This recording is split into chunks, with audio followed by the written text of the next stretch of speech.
So it's 2018 and it's time for a new smile. I'm here with Dr. Polyviou from Polyviou Family Dentistry, and he's got some new technology. Dr. Polyviou, what is this? So this is a cone beam CT.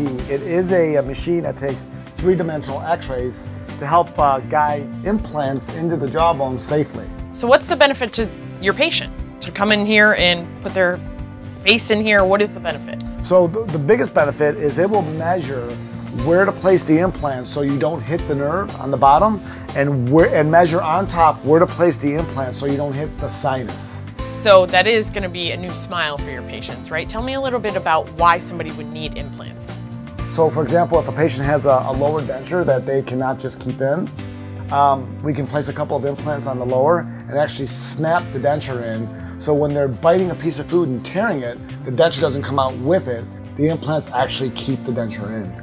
So you've brought this new technology to the office, and it's really important for your patients to know that you're getting the best experience here. Tell me a little bit about that.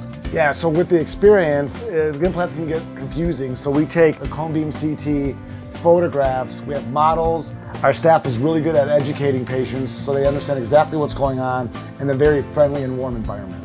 So not only do you do implants, but you do general dentistry here. So if you need an appointment this year for your new year, a new smile, make sure that you visit everyonesmiles.com and come and see Dr. Polyviou, and he'll take care of you.